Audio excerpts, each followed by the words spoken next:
Yeah, it might. And that's okay too. Mm-hmm. It's okay that it's about you. I think that we also get caught up in doing it for ourselves is somehow wrong. I believe that if you're not doing it for yourself, then you're going to fail. Like you can continuously shift because it doesn't feel exciting for you anymore. Right? Like you could keep on doing the same thing that you've always been doing and like, yeah, that'd be great. But like, that's the exact reason I launched the Master Heart. That's the exact reason, like I'm redoing my website. That's the exact reason that people don't like, yeah. I just had a breakthrough. She had a breakthrough. Okay. Sun is coming up, are you ready to go? We can take a ride, we can take it slow, yo. Welcome back to the Road to Self-Love. It's your boy, Paul Fishman, self-love coach, business mentor, and you do you activist.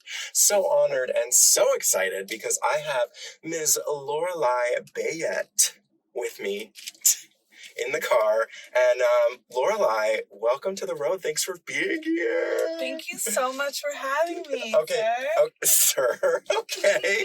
So, Loralei is my coach. Yes, coaches need coaches, just FYI.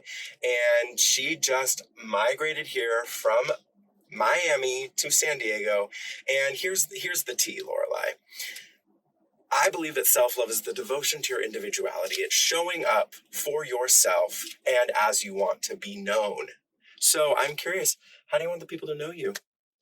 I'm Loralei Bayette. I'm a creative strategist, and I help people create prosperity in a way that's sustainable, not coming from the ego, but really aligning with the soul, because you can manifest from ego really fast. But what I've learned is when you get into that greed and when you're manifesting from ego and you're not rooted in what's authentic for you and grounded in something to believe in, then things can get snatched away from you real fast.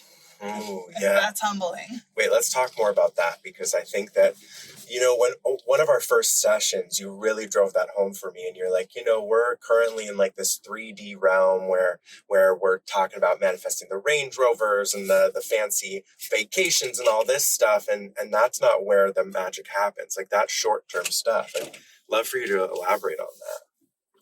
Well, there's really like this culture that's dying out from manifesting from ego, right? More, more, more, more, more. You got to be more. You got to do more. Da-da-da-da. Even in the spiritual community, like you got to get to this realm and this realm and this realm. And it has this sense of urgency that tells people that you're not okay the way that you are. And that's just not how you manifest anyway. You bring things into fruition by appreciating what you have already, to look outside and see the glory and the magic of the world. If we're so caught up in what's next, we're not in the present moment. And even if you're manifesting, you're not enjoying it anyway. So people are out here teaching greed and operating from this sense of urgency. When I release that over time through surrender and trust, the divine always has a higher plan. And I know that. So I don't have to worry. And I know that, hey, when you are in concert with the universe or with God, with higher self, whatever you want to call it, when you're in that co-creation with it, then it becomes this relationship that's magical that helps bring things to life. And you're not questioning, why is this happening to me in this victimhood? You're saying, this must be happening for me. That person got stripped away from me for a reason. Like making space. So me and someone on my team, Anthony and Spinay, who's on my team, we were talking about demanifestation, getting rid of things that aren't useful for you so that you can make room to invite things in. And I know firsthand when I was going through a demanifestation segment in my life, I invited in the best of the best people for my business and in my life. I had the most nourishing, healing team, the most nourishing relationships.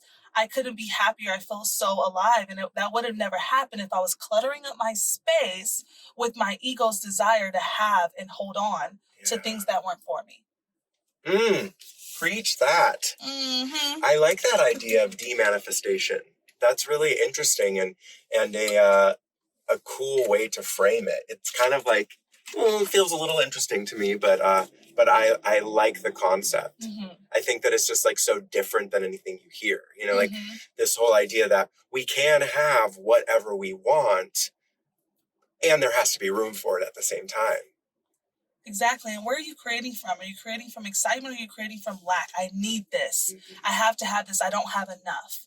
Or is it, wow, I'm just so overflowing, I want to share this, there's a different energy, and it's a paradox. And we're moving into that state of consciousness where it's not either or, it's not black or white, it's not this or that, it's both.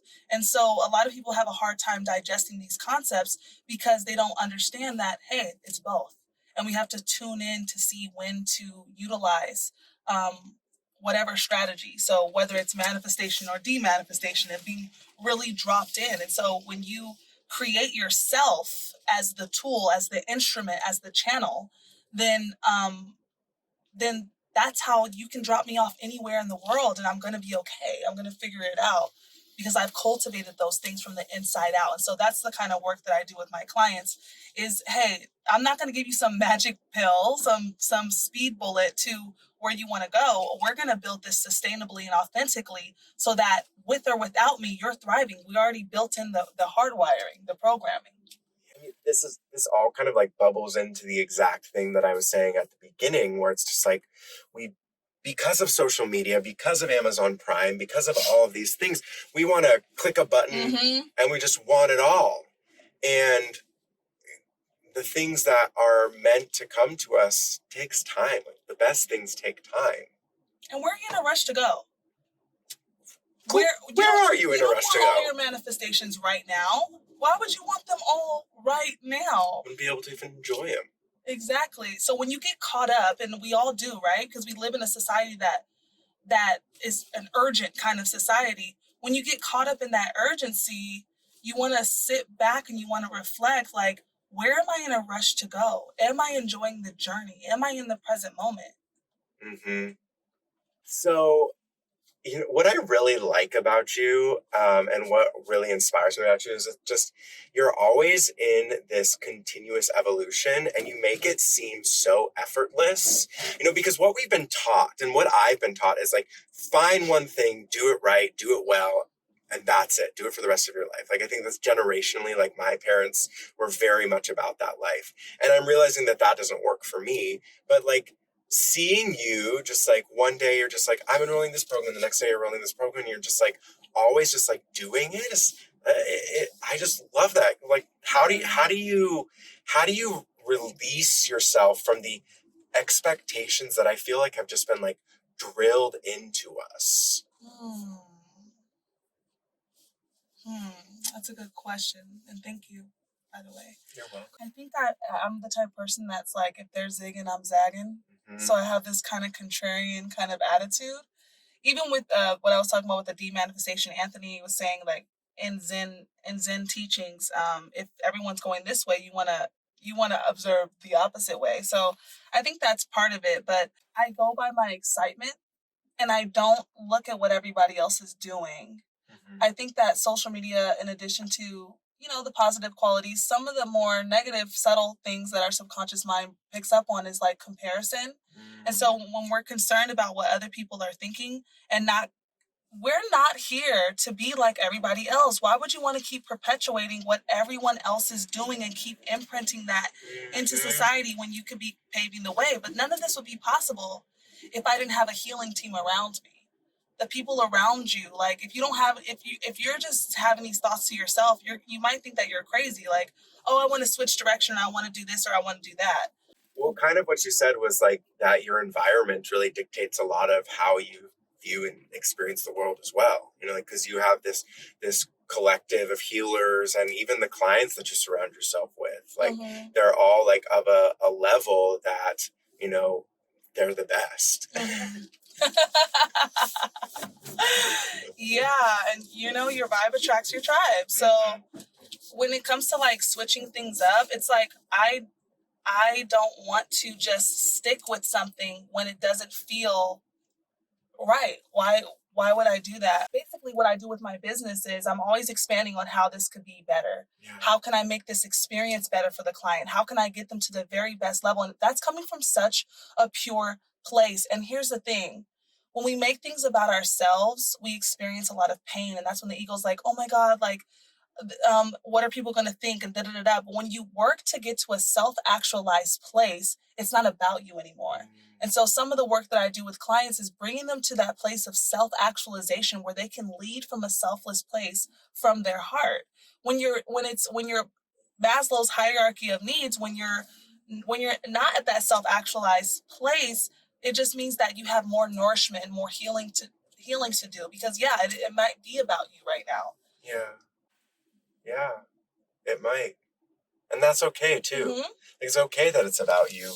That I think that we also get caught up in, and this is just my whole entire teachings, it's that doing it for ourselves is somehow wrong.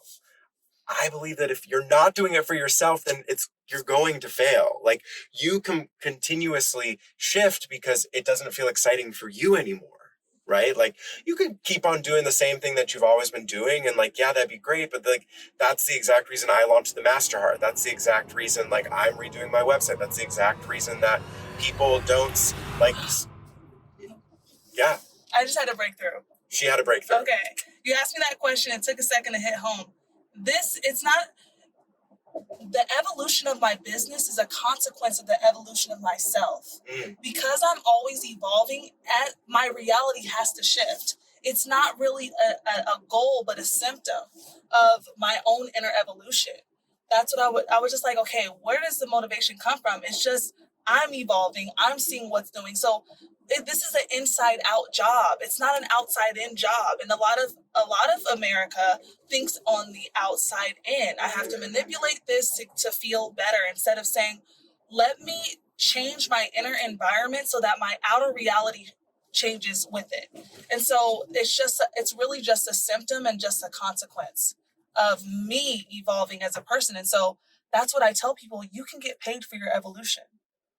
Yeah. And you will. Thank you so much for being here, Loralei. It has been such a treat to have you in the car. It feels so good to be back in the car too, on the road to self-love. If you like this episode, please make sure to share it with a friend, screenshot it, tag Loralei and I on Instagram when you share it to your story, so we can see what your biggest takeaway is. And remember, you are worth it. You deserve it. And you are not alone. We'll see you next time on the road to self-love. Bye. The sun is coming up, are you ready to go? We can take a ride, we can take it slow. Your will is my law, I'ma let you be the boss, 'cause I'll go with you.